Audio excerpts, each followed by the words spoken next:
So what is a PES statement? A PES statement is a nutrition diagnosis, plain and simple. It's called a PES statement because there are three parts to it. There's the problem, the etiology, and the signs and symptoms. The problem relates to the etiology, and you have supporting evidence by the signs and symptoms. So the reason that we have a nutrition diagnosis is so that we can properly put interventions in place that are then going to help repair this nutrition diagnosis. So this will help to provide adequate information for the dietitian to provide interventions that will help with the patient and their nutrition needs.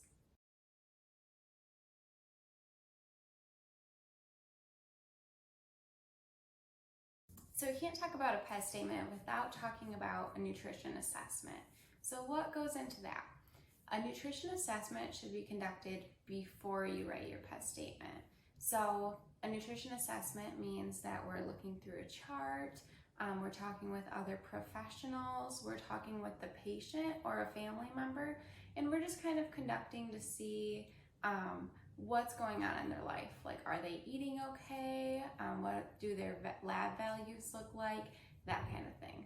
We also want to take into account any other medical conditions that might be impacting their nutrition status. This includes like bowel obstructions, heart failure, anything with their liver, kidney disease, anything like that that might play into our nutrition diagnosis. It might play into like our problems, our etiology, or even our symptoms.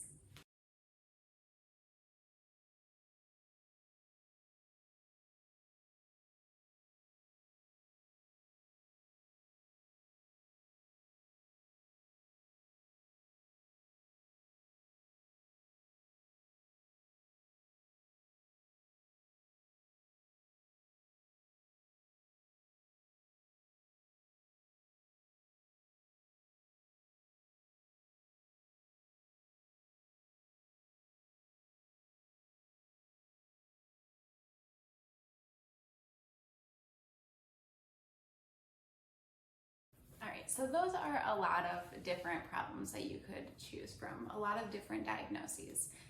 So how do you determine which one that would be most beneficial for you and which one would make the most sense for the patient? So you really want to break it down and determine what is the problem that is most impacting the patient. So this could be if the patient, after you've conducted obviously your assessment and everything, they told you that they're not eating very well. So inadequate oral intake may be the most appropriate one. After you've done your assessment, you should have a pretty good idea of weight loss and that kind of stuff. So potentially inadequate oral intake could work there.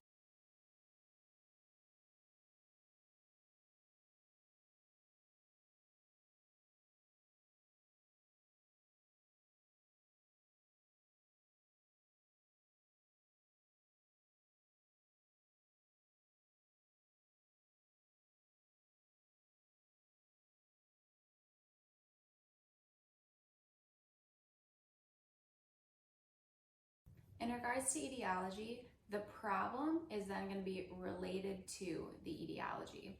So in this case, if you take somebody who has inadequate oral intake, then you would say inadequate oral intake related to, and then the etiology. The etiology in this case could be something such as inadequate oral intake related to bowel obstruction, or it could be due to loss of appetite. There are many different etiologies that could relate back to the problem, so you want to individualize it for your specific patient.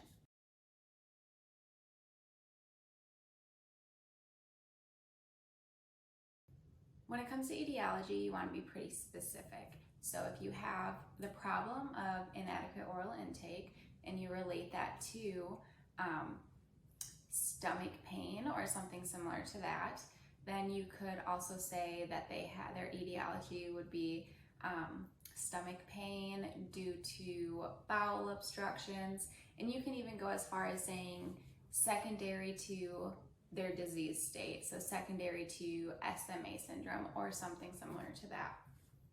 Doesn't have to be so specific, but if there is another reason, we always want to relate it back to that. So in this case, we have inadequate oral intake related to stomach pain due to bowel obstructions secondary to SMA syndrome.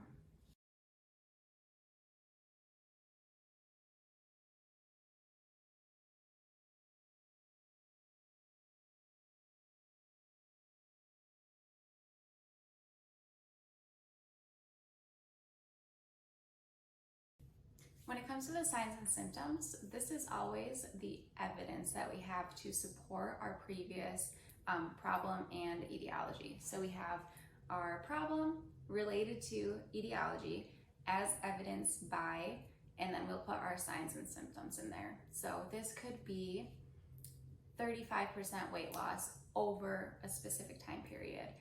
You still want to be pretty specific with this. You can say weight loss in a specific amount of time. You can say any symptoms that you might see, so fat or muscle loss in temporal region. That would be a good one.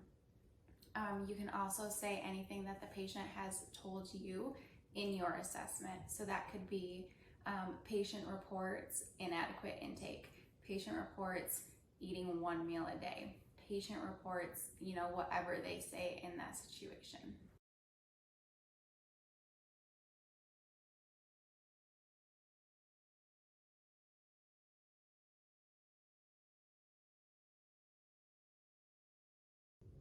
So let's sum this up. To write a proper PEST statement, first we want to conduct our nutrition assessment. This includes speaking with the patient or a patient's family member, looking through their chart, reading through their lab values, any pertinent information that might make our diagnosis a little bit stronger. We also want to make sure that our interventions would then be in line with these. Our nutrition diagnosis will have a problem, which we already stated, such as inadequate oral intake. That problem will then be related to our etiology. Our etiology is what's causing this problem. So that could be stomach pain. It could be stomach pain related to something. So stomach pain could be due to bowel obstructions.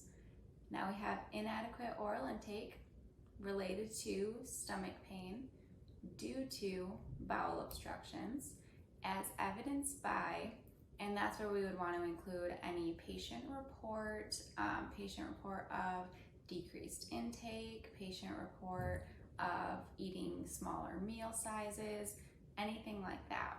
We'd also want to include anything we found in our assessment that would be related to the inadequate oral intake. And that could include weight loss, that could include any muscle wasting that we've noticed, any fat loss that we've noticed, and then anything else that might be pertinent, such as lab values being a little bit different, anything such as that.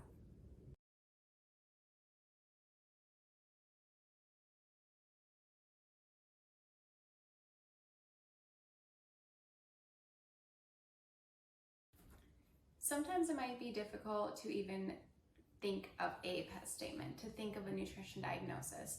And this is something to remember, is that not everybody has a nutrition diagnosis.